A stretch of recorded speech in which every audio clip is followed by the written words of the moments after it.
Πριν ξεκινήσει το βίντεο, θέλω να ευχαριστήσω όλα τα μέλη του καναλιού που βοηθούν το έργο μας εδώ στην Πρακτική Σκέψη έμπρακτα κάθε μήνα με τις δωρεές τους. Αν επιθυμείς και εσύ να βοηθήσεις την προσπάθειά μας για έρευνα και μετάδοση της γνώσης, πάτα το κουμπάκι συμμετοχή κάτω από το βίντεο ή εναλλακτικά τον σύνδεσμο της PayPal στην περιγραφή του βίντεο.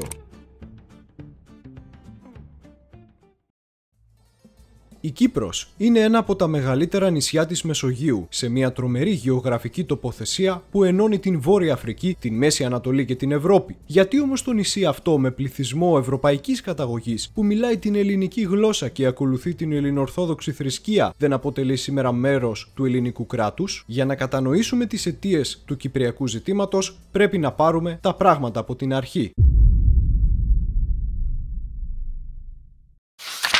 Ιστορικά λοιπόν, η Κύπρος δέχθηκε την επιρροή του ελληνισμού ήδη από το 1500 π.Χ.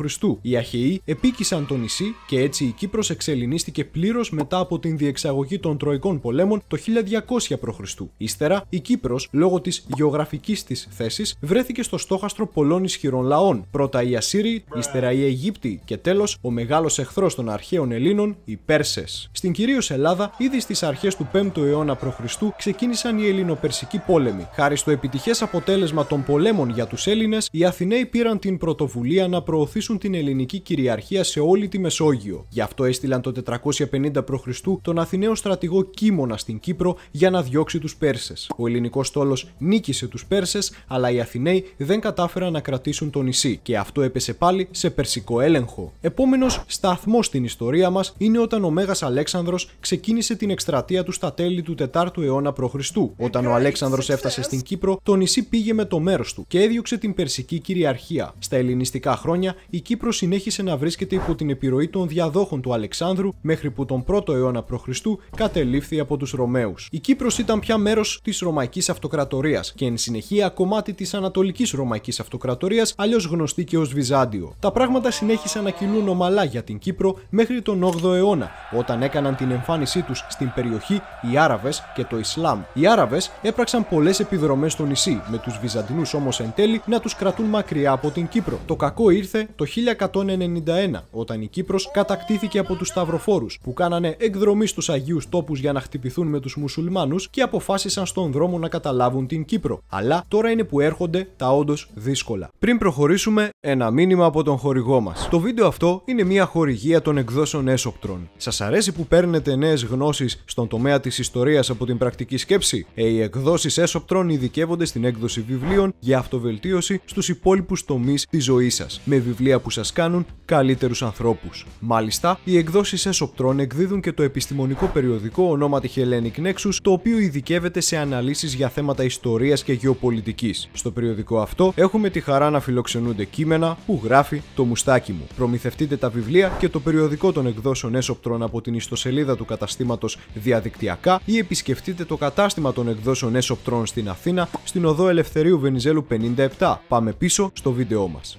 Μετά την πτώση του Βυζαντίου με την κατάληψη της πόλης το 1453 από τους Οθωμανούς, στην Ανατολική Μεσόγειο επικρατεί χάος. Το ένα μετά το άλλο, τα χριστιανικά βασίλεια της Ανατολής κατακτήθηκαν από το Ισλάμ και εν τέλει το 1571 και η Κύπρος έπεσε σε Οθωμανικά χέρια. Η κατάκτηση αυτή είχε αποτέλεσμα το νησί τώρα εκτός από Έλληνες, Αρμένιους και μερικούς Εβραίους να έχει και έναν ισχυρό αριθμό μουσουλμάνων κατοίκων. Έπειτα ακολούθησε το 1821 η Ελληνική Επανάσταση. Η φιλική εταιρεία είχε καταφέρει να επεκταθεί και στην Κύπρο. Κύπριοι αγωνιστές ήρθαν στην κυρίως Ελλάδα για να πολεμήσουν και πολλά χρήματα εστάλησαν για την ενίσχυση του αγώνα. Η Κύπρος παρακολουθούσε τις εξελίξεις στην κυρίως Ελλάδα και κρατούσε διπλωματικές επαφές με τους υπόλοιπους Έλληνες μέσω αποστολής αντιπροσώπων της στις εθνικές συνελεύσεις. Μάλιστα, το 1828 έγινε έκκληση στον Καποδίστρια να μεριμνήσει να συμπεριληφθεί και η Κύπρος στο ανεξάρτητο ελληνικό κράτος, αλλά οι μεγάλες δυνάμεις δεν το επέτρεψαν. Με την δημιουργία όμως πλέον του Εθνικού Κέντρου, το 1850 εστάλησαν δάσκαλοι από το Ελλαδικό κράτος και την Κωνσταντινούπολη στην Κύπρο για να ιδρύσουν σχολεία με την βοήθεια της τοπικής εκκλησίας. Οι δάσκαλοι αυτοί έγιναν οι κήρυκες της μεγάλης ιδέας. Συνάμα, ο κάτοχος της Κύπρου άλλαξε ξαφνικά. Το 1878 η Τουρκία παραχώρησε την Κύπρο στην Αγγλία με αντάλλαγμα την υποστήριξή της στις διαμάχες της με την Ρωσική Αυτοκρατορία. Οι Έλληνες της νήσου δέχθηκαν τα αγγλικά στρατεύματα με ενθουσιασμό και είδαν την αγγλική αυτήν κίνηση ως βοήθεια για την ένωση της νήσου με την Ελλάδα, όπως συνέβη και με τα Επτάνησα το 1864. Προς απογοήτευση όμως των Κυπρίων, οι Εγγλέζοι ήρθαν για να μείνουν στην Κύπρο. Μπαίνοντας στον 20ο αιώνα, η εκλογή του Ελευθερίου Βενιζέλου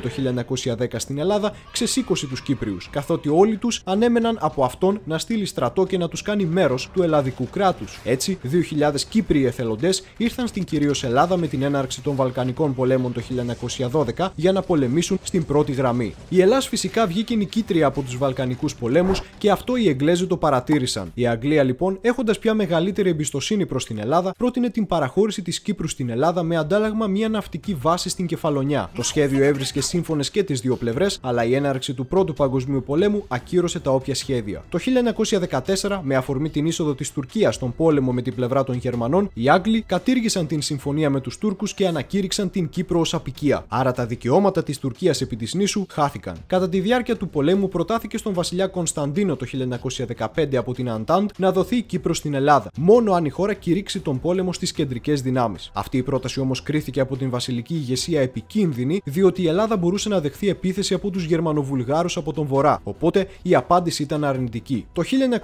1917, με επέμβαση των συμμάχων, ο Βενιζέλος ήρθε πάλι στην εξουσία και η Ελλάς μπήκε στον Μεγάλο Πόλεμο. Όταν τελείωσε ο πόλεμος το 1918, για την Ελλάδα ξεκίνησε η Μικρασιατική εκστρατεία. Η Ελλάς, μεταξύ άλλων, διεκδικούσε και την Κύπρο. Όμως, η ήττα του Βενιζέλου στις εκλογές του 1920 έφερε πίσω τον βασιλιά Κωνσταντίνο. Με βασιλική ηγεσία, η Ελλάδα οδηγήθηκε σε αδιέξοδο στην Μικρά Ασία και έτσι δεν υπήρχαν περιθώρια διεκδικήσεων στην Κύπρο. Μπαίνουμε στην περίοδο του Μεσοπολέμου. Το 1925 η Κύπρος κηρύχθηκε επίσημα αποικία του στέμματος και άρχισε οργανωμένη προσπάθεια αφελληνισμού της νήσου. Το 1931, με αφορμή δηλώσεις του Άγγλου Υφυπουργού Αποικιών ότι η νήσος δεν θα ενωθεί ποτέ με την Ελλάδα, έλαβαν χώρα στην Κύπρο τα Οκτωβριανά, που αποτέλεσαν εξέγερση προς το αποικιακό καθεστώς των Εγγλέζων. Η εξέγερση καταπνίγηκε, ενώ ο τότε Έλληνας πρωθυπουργός Βενιζέλος αυτήν την φορά δεν πήρε θέση. Ό,τι συμβαίνει στην Κύπρο αποτελεί ζήτημα των Βρετανών, δήλωσε ο Βενιζέλος. Μετά την πάταξη της εξέγερσης πλέον απαγορεύθηκε ο ελληνικός εθνικός ύμνος και η ελληνική σημαία από τους Άγγλους. Φτάνουμε στο 1940 και ο Δεύτερος Παγκόσμιος Πόλεμος χτυπάει την πόρτα της Ελλάδος. 1.200 Κύπριοι εθελοντές ήρθαν κρυφά στην Ελλάδα για να πολεμήσουν στην Πίνδο, ενώ 30.000 Κύπριοι κατατάχθηκαν στον βασιλικό στρατό της Βρετανίας με την υπόσχεση πως μετά τον πόλεμο το νησί θα ενωνόταν με την Ελλάδα. Πάμε τώρα στο 1944, όταν απελευθερώνεται η Αθήνα. Οι συγκρούσεις των ετών 1946 με 49 έβαλαν ξανά το ζήτημα στο σιρτάρι. Στις διαμαρτυρίες των Κυπρίων για την απραξία του Εθνικού Κέντρου, χαρακτηριστική ήταν η απάντηση του Γεώργιου Παπανδρέου. Η Ελλάς αναπνέει με δύο πνεύμονας, με έναν αμερικανικό και έναν αγγλικό. Κοινώς δεν μας παίρνει να κάνουμε τίποτα τώρα. Το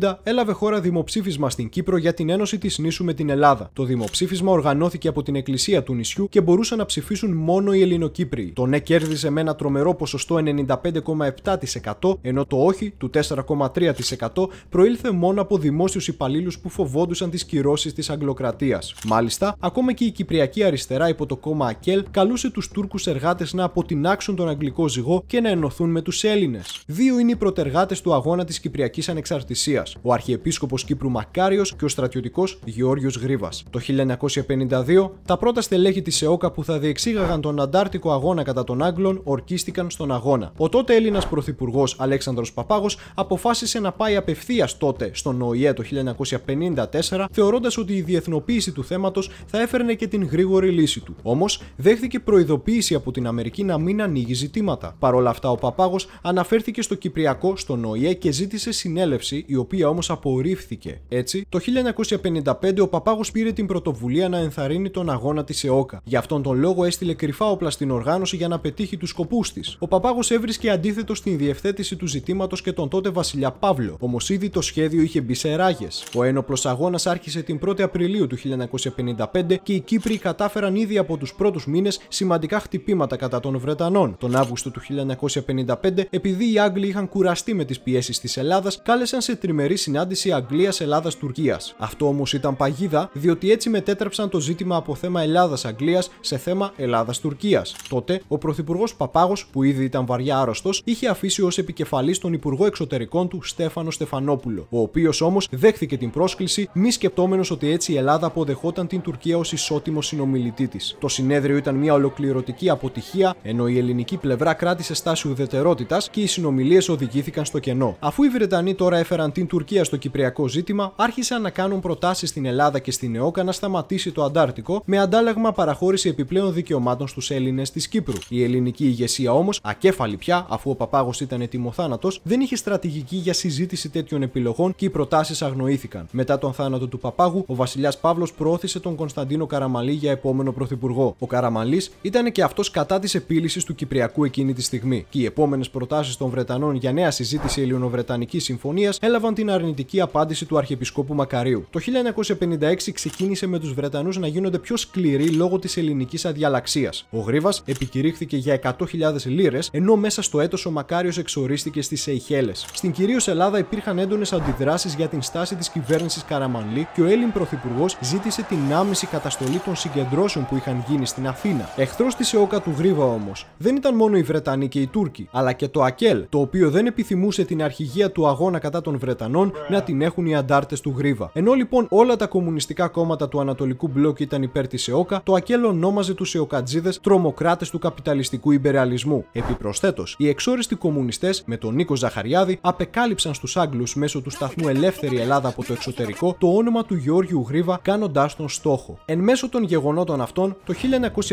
1957 έγινε στον ΟΗΕ συνέλευση για να συζητηθεί το κυπριακό ζήτημα. Οι Βρετανοί κατηγορούσαν την Ελλάδα πως βοηθούσε τρομοκράτες, ενώ η Ελλάδα τόνιζε πως η Βρετανία έχει στρατόπεδα συγκέντρωσης πολιτών στην Κύπρο και παραβίαζε τα ανθρώπινα δικαιώματα. Οι Βρετανοί, ως ένδειξη καλής θέλησης τότε, επέτρεψαν στον Μακάριο να μεταβεί στην Αθήνα, αλλά σε καμία περίπτωση να μην επιστρέψει στην Κύπρο. Όλο το 1958 πέρασε με την ΕΟΚΑ και τους Βρετανούς να χτυπούν ένα τον άλλον, μέχρι που το 1959 τελικώς βρέθηκε λύση στον ΟΗΕ. Η Ελλάδα υποχώρησε και αποδέχθηκε την ανεξαρτησία της Κύπρου και όχι την ένωσή της με αυτήν. Μετά από 4 χρόνια συγκρούσεων, υπεγράφησαν το 1959 οι συμφωνίες του Λονδίνου και της Ζηρίχης που έδωσαν στην Κύπρο την ανεξαρτησία της. Οι Τούρκοι όμως πανηγύριζαν και αυτοί. Παρά την απουσία τους από τον αγώνα κατά των Βρετανών, έχεραν μια σειρά μεγάλων δικαιωμάτων επί της νήσου. Αρχικά, οι κατά πολύ λιγότεροι Τούρκοι του νησιού, με ποσοστό 18%, είχαν σχεδόν την ίδια πολιτική δύναμη στις αποφάσεις με την πλειοψηφία των Ελλήνων. Μάλιστα, η Ελλάδα και η Τουρκία ήταν πλέον εγγυήτριες δυνάμεις της Κύπρου και η Τουρκία έτσι έλαβε το δικαίωμα μονομερούς επεμβάσεως στο νησί σε περίπτωση ανάγκης. Αυτό το δικαίωμα είναι που θα επικαλεστεί το 1974 για να εισβάλλει στο νησί. Το 1960 η Κύπρος είναι και πλέον επίσημα ανεξάρτητο κράτος. Ποια είναι τώρα η κατάσταση στο νησί? Δύο στρατιωτικές δυνάμεις στάλθηκαν στο νησί, η Ελδίκ της Ελλάδος και η Τουρδίκ της Τουρκίας. Ταυτόχρονα, ο Αρχιεπίσκοπος Μακάριος, μετά την εξορία του, άρχισε να τίθεται κατά της Ένωσης Ελλάδος-Κύπρου και ήθελε πια μια ανεξάρτητη Κύπρο. Συνάμα, οι τριβές μεταξύ Ελληνοκύπριων και Τουρκοκύπριων δεν εξαλείφθηκαν, ενώ το πολίτευμα της Κύπρου είχε πολλές ατέλειες που δεν άρεσαν σε καμία από τις δύο πλευρές. Το 1964, μην μπορώντας να αγνοεί την κατάσταση, η Αμερική είχε να προτείνει λύση. Προτάθηκε το σχέδιο Άτσεσον 1, το οποίο ήθελε να δοθεί ένα 4% της νήσου στην Τουρκία και ένα 96% στην Ελλάδα. Η Τουρκία και η Ελλάδα συμφώνησαν να το συζητήσουν, αλλά ο Μακάριος διαφώνησε, ονομάζοντας την λύση διχοτομική. Έπειτα ήρθε το σχέδιο Άτσεσον 2, στο οποίο δινόταν όλη η Κύπρος στην Ελλάδα με μια τουρκική βάση, η οποία θα νοικιαζόταν από την Τουρκία για 50 χρόνια. Ο τότε πρωθυπουργός της Ελλάδας Γεώργιος Παπανδρέου συμφώνησε, αλλά ο Μακάριος μαζί με τον Γρίβα αρνήθηκαν οποιαδήποτε παραχώρηση στους Τούρκους. Ο Παπανδρέου είπε τότε: «Είναι κρίμα να σου χαρίζουν πολυκατοικία με μόνο όρο να νοικιάσουν για λίγο καιρό το ρετυρέ και εσύ να το αρνείσαι». Ταυτόχρονα υπήρχε και το σχέδιο μονομερούς ένωσης με την Ελλάδα. Αυτό συνέβη επειδή επιχειρήσεις της Κυπριακής Εθνικής Φρουράς κατά τουρκικών θυλάκων στο νησί προκάλεσαν το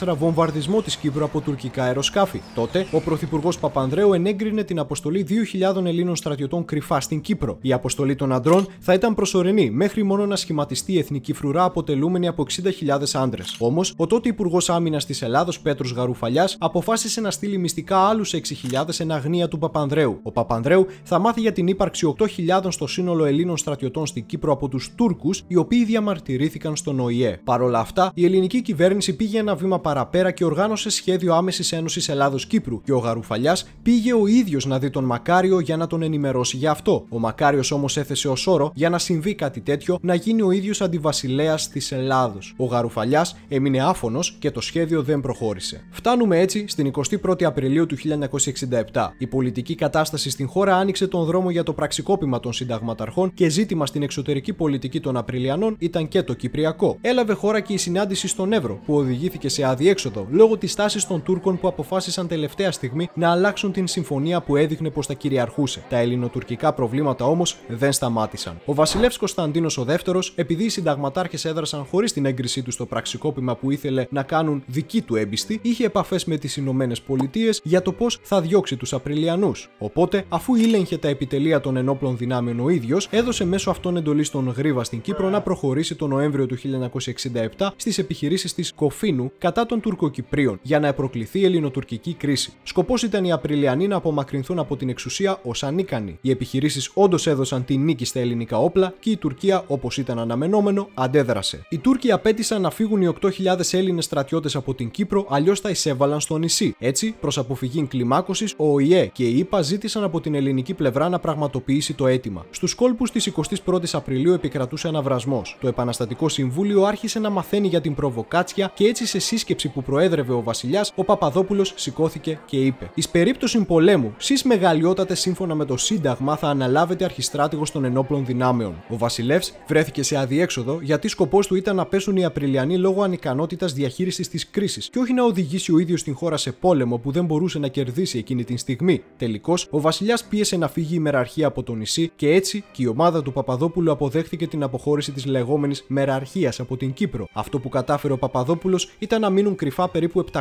έμπειροι στρατιωτικοί της και όλος ο βαρύς οπλισμός του ελληνικού σώματος για να ενισχύσουν την Ελδίκ και την εθνική φρουρά. Η αναγκαστική αυτή κίνηση λοιπόν συνέβη αφού ακόμα και οι Αμερικανοί προέβλεπαν πολύ δύσκολη μια επιτυχή διεκπεραίωση ελληνοτουρκικής σύγκρουσης υπέρ της Ελλάδας. Οι εξελίξεις βέβαια συνεχίζονταν. Το 1970 ο Μακάριος επισκέφθηκε την Ελλάδα και είχε επαφές με την ηγεσία της 21ης Απριλίου. Ο Παπαδόπουλος του ανακοίνωσε το υποεπεξεργασία αμυντικό σχέδιο Αφροδίτη, το οποίο θα ήταν έτοιμο το 1973 και θα εγγενίαζε το πρώτο αμυντικό δόγμα άμυνας Ελλάδας-Κύπρου κατά μιας τουρκικής εισβολής. Επιπλέον, προτάθηκε στο Μακάριο η αποστολή ελληνικών όπλων για ενίσχυση της εθνικής φρουράς, μεταξύ των οποίων και 120 σύγχρονων αρμάτων μάχης αγορασμένων με ελληνικά χρήματα. Ο Μακάριος ζήτησε χρόνο να σκεφτεί την προσφορά, αλλά ουδέποτε απάντησε. Μπαίνουμε στο 1971. Τον Ιούνιο του χρόνου αυτού, στη Λισαβόνα της Πορτογαλίας, πραγματοποιήθηκε σύνοδος του ΝΑΤΟ και μέσα στις κύριες συνομιλίες ήταν και αυτή του Κυπριακού. Μετά από διεργασίες ημερών, η σύνοδος κατέληξε μαζί με την Τουρκία και την Ελλάδα στη λύση του σχεδίου Άτσεσον. Ο Μακάριος όμως πάλι διαφώνησε ονομάζοντας την λύση επιζήμια. Ο Παπαδόπουλος εξοργίστηκε με την αδιαλαξία του. Ήταν πλέον ολοφάνερο πως ο Αρχιεπίσκοπος απλώς δεν ήθελε να χάσει την θέση του από πρόεδρος αν γινόταν η ένωση. Εμπρός σε όλη αυτήν την ακινησία της ελληνικής πολιτικής, ο Γεώργιος Γρίβας, μετά από τα επεισόδια στο χωριό Κοφίνου, πλέον βρίσκεται υποκράτηση στην Αθήνα αφού τον ανακάλεσε ο Παπαδόπουλος για να μην προκληθούν διπλωματικά ζητήματα. Βλέποντας όμως το χάος που επικρατούσε στην Κύπρο, ο Γρίβας αποφάσισε ξανά να αναλάβει δράση και το 1971 ζήτησε από τον Παπαδόπουλο να μεταβεί στο νησί για να αρχίσει ένοπλο αγώνα κατά του Μακαρίου. Ο Παπαδόπουλος φυσικά αρνήθηκε γιατί μια τέτοια κίνηση θα χειροτέρευε την ήδη άσχημη κατάσταση. Ο Γρίβας όμως δεν υπολόγισε και πολύ τα λόγια του Παπαδόπουλου και τον Αύγουστο του 1971 πήγε μυστικά στην Κύπρο για να ξεκινήσει μόνος του και πάλι αντάρτικο με τη νέα του οργάνωση ΕΟΚΑ Β.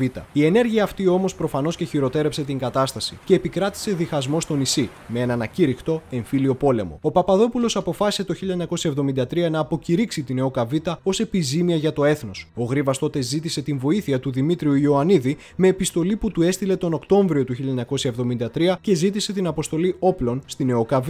Αρχές Νοεμβρίου, ο Ιωαννίδης ανέφερε πως κάτι τέτοιο θα γίνει σύντομα, αφού ήδη εδώ και καιρό ετοίμαζε την συνωμοσία του κατά του Παπαδόπουλου. Μετά τα γεγονότα του Πολυτεχνείου στις 17 Νοεμβρίου του 1973, στις 25 Νοεμβρίου ο Ιωαννίδης έκανε κίνημα κατά του Παπαδόπουλου, προκειμένου η Ελλάδα να μην επιστρέψει στη δημοκρατία τον Φεβρουάριο του 1974. Τον Ιανουάριο του 1974 ο Γρίβας πέθανε και ο Ιωαννίδης πλέον έλεγχε πλήρως την ΕΟΚΑ και το σύνολο των αντιμακαριακών δυνάμεων. Ο Ιωαννίδης είχε βάλει στόχο να διώξει τον Μακάριο με πραξικόπημα από την ηγεσία της Κύπρου. Τελικά, στις 15 Ιουλίου του 1974 διενεργήθηκε πραξικόπημα και οι δυνάμεις του Ιωαννίδη στην Κύπρο κατάφεραν να καταλάβουν την εξουσία της νήσου. Ο Μακάριος όμως κατάφερε να διαφύγει στη Νέα Υόρκη και ζήτησε την επέμβαση των εγκυτριών δυνάμεων της Κύπρου, δηλαδή Αγγλίας και Τουρκίας. Στην Τουρκία σημάνει συναγερμός. Ο πρωθυπουργός Ετσεβίτ κάλεσε άμεση σύσκεψη, ενώ οι Αμερικανοί πηγαινοέρχονταν μεταξύ Ελλάδος και Τουρκίας για να αποτρέψουν έναν ελληνοτουρκικό πόλεμο.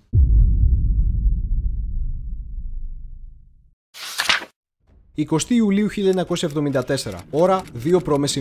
Οι δυνάμεις για απόβαση μαζεύτηκαν στο λιμάνι της Μερσίνης. Η επιχείρηση των Τούρκων ονόματι Αττήλας ξεκινάει. Οι Τούρκοι προσέγγισαν ελεύθερα την Κύπρο χωρίς καμία αντίσταση. Το σχέδιο συμπεριελάμβανε μεταφορά 40.000 ανδρών και 100 αρμάτων μάχης στο νησί που θα ενεργούσαν κάτω από την προστασία περίπου 100 μαχητικών αεροσκαφών. Το πρώτο κύμα ξεκίνησε με βομβαρδισμούς των στρατιωτικών στόχων της νήσου και ακολούθησαν άμεσα αποβιβάσεις βατραχανθρώπων και εξεγέρσεις των Τούρκων του νησιού. Σε λίγες ώρες ξεκίνησε και η αποβίβαση τακτικού στρατού στο νησί στις ακτές της Κερίνιας. Οι Τούρκοι όμως ήρθαν εντελώς ανοργάνωτοι, διότι δεν ανέμεναν αντίσταση. Δεν μετέφεραν μαζί τους ούτε επαρκή οπλισμό, ούτε άρματα, ούτε καν γιατρούς για τους Τούρκους στρατιώτες. Οι Έλληνες κρυμμένοι σε πλαγιές και σε βράχους άνοιγαν πυρ στους Τούρκους και οι εισβολείς έβρισκαν ακαριαίο θάνατο στις κυπριακές ακτές. Ώρα 5.30 π.Μ.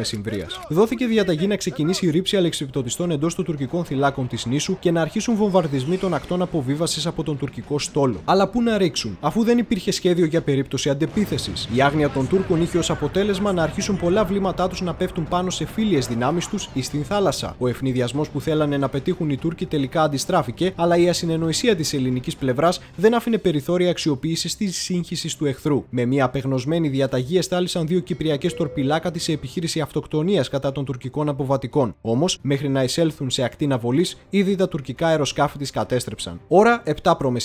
Αργοπορημένα δόθηκε διαταγή να έρθει η Κύπρος σε επικοινωνία με την ηγεσία των ενόπλων δυνάμεων της Ελλάδας, η οποία όμως αρνήθηκε να γίνουν εχθρικές ενέργειες κατά των Τούρκων. Οι ελληνικές ενόπλες δυνάμεις είχαν διαταγή από τον Ιωαννίδη να μείνουν αδρανείς, γιατί οι Αμερικανοί διαβεβαίωσαν πως δεν θα επιτραπεί μια τουρκική εισβολή. Ο Ιωαννίδης απάντησε πως δεν είναι τίποτα, απλώς κάνουν ασκήσεις. Ζητώ ψυχραιμία. Ώρα 8.30 π.Μ. Μια στοιχειώδης αντεπίθεση ξεκίνησε, αλλά πολύ αργά, καθότι οι Τούρκοι είχαν αρχίσει τις επιχειρήσεις τους εδώ και 6,5 ώρες. Ένα ακόμα πρόβλημα ήταν πως ενώ οι Τούρκοι είχαν εναέρια μέσα, η εθνοφρουρά δεν είχε καθόλου αεροπλάνα ή ελικόπτερα, ενώ και η αεράμινα ήταν ανενεργή λόγω του χάους. Έτσι, η τοπική χωροφυλακή και ο ντόπιος πληθυσμός ρίχθηκε στον αγώνα. Μεγάλες ήταν όμως και οι απώλειες από πλευράς Ελλήνων. Το στρατόπεδο της Ελδίκ ήταν από τους πρώτους στόχους που δέχθηκε εχθρικό πυρ. Ώρα 9 π.Μ. Η Αθήνα κατανόησε ότι μάλλον η όλη κατάσταση δεν πρόκειται για μια απλή άσκηση. Δόθηκε πια διαταγή η ελληνική πλευρά στο νησί να χτυπήσει με όσα μέσα διαθέτει. Την ίδια στιγμή η ηγεσία της δικτατορίας συγκάλεσε σύσκεψη στο Πεντάγωνο. Εκεί παρευρίσκονταν εκπρόσωποι της αμερικανικής πλευράς, οι οποίοι ανέφεραν πως η Ελλάδα δεν έπρεπε να αντιδράσει, αλλιώς θα χάσει σε πόλεμο με τη Τουρκία και πολύ πιθανό να στερηθεί και εθνικό έδαφος. Σε μια τέτοια περίπτωση, μάλιστα, τονίστηκε πως δεν θα υπάρξει η βοήθεια των Αμερικανών. Ο Ιωαννίδης, εξοργισμένος με τους Αμερικανούς, αναφώνησε: «Μας εξαπατήσατε». Αποχώρησε οριόμενος από την αίθουσα, απειλώντας πως θα κηρύξει τον πόλεμο στην Τουρκία. Ώρα 9.30 π.Μ.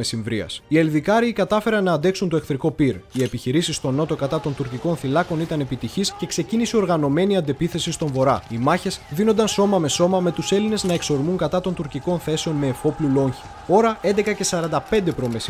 Με απόφαση του Ιωαννίδη κηρύχθηκε μαζική επιστράτευση. Παρά τις προτάσεις των στρατιωτικών για μερική αρχικά επιστράτευση, ο δικτάτορας επέμενε. Αυτό είχε ως αποτέλεσμα να παρουσιαστούν όλες οι κλάσεις με τη μία στα κέντρα στρατολόγησης και να επικρατήσει το χάος, δείχνοντας πως η Ελλάδα δεν ήταν προετοιμασμένη ούτε καν για τον εαυτό της. Πράγμα που όμως δεν ίσχυε. Ήδη από το 1973 το σχέδιο Αφροδίτη για την κοινή άμυνα Ελλάδος-Κύπρου, με αποστολή στο νησί φρεγατών, υποβρυχίων, πεζοναυτών και αεροπλάνων, ήταν έτοιμο. Αλλά το σχέδιο ποτέ δεν εφαρμόστηκε. 21η Ιουλίου. Οι μάχες συνεχίστηκαν όλη τη μέρα και το βράδυ της 20ης Ιουλίου, αλλά και τα χαράματα της 21ης Ιουλίου. Ήταν η μεγάλη ευκαιρία να πεταχτούν οι Τούρκοι στην θάλασσα, διότι το βράδυ η αεροπορία τους δεν μπορούσε να τους συνδράμει. Οι ώρες όμως δεν αρκούσαν. Οι επιθέσεις συνεχίζονταν με μανία ως το πρωί, μέχρι που ξεκίνησαν πάλι τους βομβαρδισμούς στα τουρκικά αεροσκάφη. Η Ελλάδα από την πλευρά της παρόλα αυτά ήταν οπλισμένη σαν αστακός για να υπερασπιστεί τον εαυτό της. Απόδειξη αυτού ήταν πως μόλις 2 τουρκικά μαχητικά μπήκαν στον εναέριο χώρο των Αθηνών κοντά στη Σκύρο, 2 ελληνικά μαχητικά άνοιξαν αμέσως πυρ και τα κυνήγησαν, με το πρώτο να καταρρίπτεται επί τόπου και το δεύτερο να πέφτει πάνω από τουρκικό έδαφος λόγω μηχανικής βλάβης. Στην Κύπρο, παρά την πλήρη απουσία αεράμινας, οι Κυπραίοι κατάφεραν να ρίξουν 19 από τα 79 τουρκικά αεροπλάνα που ενεργούσαν στο νησί, δηλαδή σχεδόν το 25% της τουρκικής εναέριας δύναμης. Ώρα 5 π.Μ. Η τουρκική αεροπορία ξεκίνησε τον βομβαρδισμό νοσοκομείων, ιατρίων και κατοικημένων περιοχών, οι απώλειες των αμάχων πολλές. Ώρα 8 π.Μ. Έγιναν επανειλημμένες προσπάθειες και εκκλήσεις προς την Αθήνα για αποστολή βοήθειας, ουδεμία απάντησης. επικρατούσε πανικός και κύμα φυγής χιλιάδων ανθρώπων προς τον νότο. Η άφιξη των πρώτων τουρκικών αρμάτων μάχης διευκόλυνε την τουρκική προέλαση. Οι Τούρκοι πλέον είχαν δημιουργήσει προγεφυρώματα στην Κύπρο. Ώρα 3 μετά μεσημβρίας. Στην Αθήνα διεξήχθη σύσκεψη για την αποστολή βοήθειας, αλλά το ΓΕΣ αντέδρασε έντονα με την δικαιολογία πως οι ελλαδικές δυνάμεις θα έχουν πολλές απώλειες. Οποιαδήποτε απόφαση για αποστολή ενισχύσεων ακυρώθηκε. Την ίδια στιγμή οι Τούρκοι έκαναν την επόμενη γκάφα τους και λόγω κακής συνεννόησης η αεροπορία τους βομβάρδισε πολεμικά τους πλοία, νομίζοντάς τα για ελληνικά. Απολογισμός του χτυπήματος ήταν πάνω από 100 ναύτες νεκροί και μεγάλες ζημιές σε τουρκική αεροπορία και στόλο. 22 Ιουλίου, ώρα 2 και 4 π.μ. Αποφασίστηκε να σταλεί ένα μέρος του σχεδίου Αφροδίτη στην Κύπρο. Στάλθηκαν 15 μεταγωγικά αεροσκάφη Νοράτλα στην Κύπρο για να μεταφέρουν άνδρες των ειδικών δυνάμεων. 2 από αυτά δεν θα καταφέρουν να φτάσουν και θα προσγειωθούν εντός Ελλάδος. Αλλά το πρόβλημα δεν είναι αυτό. Τα υπόλοιπα πέταξαν μυστικά χωρίς προστασία από πολεμικά αεροσκάφη. Αυτό είχε ως αποτέλεσμα η αεράμινα της Κύπρου να μην ενημερωθεί εγκαίρως για το τι πλησιάζει. Μόλις τα αεροπλάνα φάνηκαν στον ουρανό της Κύπρου, οι εθνοφρουροί άρχισαν να ρίχνουν νομίζοντάς τα για τουρκικά. Ένα αεροσκάφος έπεσε φλεγόμενο στο έδαφος με το πλήρωμά του να σκοτώνεται, ενώ άλλα 4 έπαθαν σοβαρές ζημιές, με πολλούς καταδρομείς να πεθαίνουν από τα κύπρια φύλλα πυρά. Παρόλα αυτά, οι επιζήσαντες έφτασαν και πολέμησαν μέχρι το τέλος στην Κύπρο. Στην Ελλάδα, οι στρατηγοί άρχισαν να τίθενται κατά του Ιωαννίδη και αποφάσισαν να τον παραμερίσουν. 23 Ιουλίου. Συνήφθη η εκεχηρία και πάυση πυρός, την οποία όμως οι Τούρκοι αγνοούσαν. Ώρα 2 μετά μεσημβρίας. Οι στρατιωτικοί κάλεσαν εσπευσμένα στην Ελλάδα τον Κωνσταντίνο Καραμανλή από το Παρίσι για να αναλάβει τα ενία της χώρας. 25 Ιουλίου. Ξεκίνησε η διάσκεψη στη Γενέβη για το ζήτημα. Οι Τούρκοι εξακολουθούσαν να σπάνε την πάυση πυρός και συνέχιζαν την προέλασή τους, ενώ έως τις 28 Ιουλίου είχαν φέρει 20.000 στρατιώτες τους στην Κύπρο. 30 Ιουλίου. Υπογράφηκε η Συμφωνία της Γενέβης, η οποία ήθελε τα εξής: κατάπαυση του πυρός, ανταλλαγή αιχμαλώτων, επανεκκίνηση των συνομιλιών την 8η Αυγούστου του ίδιου έτους. Φυσικά όμως οι Τούρκοι έσπασαν και αυτή την συμφωνία και συνέχισαν τις συγκρούσεις. 8η Αυγούστου. Οι Τούρκοι παρέμειναν αδιάλακτοι στις συνομιλίες και απέτησαν γη και είδωρο. Η Τουρκία ζήτησε την ανταλλαγή πληθυσμών μεταξύ Βορείου και Νοτιού Κύπρου, δηλαδή τουρκικής και ελληνικής πλευράς, με την Τουρκία να μπορεί να ελέγχει το 34% του νησιού. Η ελληνική πλευρά ζήτησε περισσότερο χρόνο για να αναλύσει τα αιτήματα, αλλά οι Τούρκοι κατηγόρησαν την Ελλάδα πως σκοπίμως καθυστερούσε για να δυναμώσει τις δυνάμεις της στο νησί. Πράγμα βέβαια που οι Τούρκοι το έκαναν ήδη καθ' όλη τη διάρκεια των διαπραγματεύσεων. Οι συνομιλίες έφτασαν σε αδιέξοδο. 14η Αυγούστου. Ξεκίνησε ο Αττήλας II. Παρά την στεναρή αντίσταση των Ελλήνων στρατιωτών, οι Τούρκοι κατέλαβαν το 37% της Κύπρου, καθότι οι αμυνόμενοι δεν είχαν καμία ενίσχυση από την Ελλάδα, ενώ οι Τούρκοι ενισχύονταν συνεχώς από την Τουρκία. Τα αποτελέσματα της καταστροφής αυτής είναι τρομερά. 200.000 Κύπροι εκτοπίστηκαν από τις εστίες τους ως πρόσφυγες στην ίδια τους την χώρα. 1.600 Έλληνες εχμάλωτοι μεταφέρθηκαν σε τουρκικές φυλακές και δεν τους ξαναείδε ποτέ κανείς. Οι Τούρκοι άρχισαν επικισμό του βορρά με πληθυσμούς από τα βάθη της Ανατολίας. Εκατοντάδες Κύπριες βιάστηκαν και άμαχοι εκτελέστηκαν από τις τουρκικές ενόπλες δυνάμεις. Στην Κύπρο παραμένουν σήμερα 40.000 στρατιώτες της Τουρκίας ως δύναμη κατοχής. Οι συνομιλίες για το κυπριακό ζήτημα και η ένταση στην περιοχή συνεχίζονται μέχρι και σήμερα.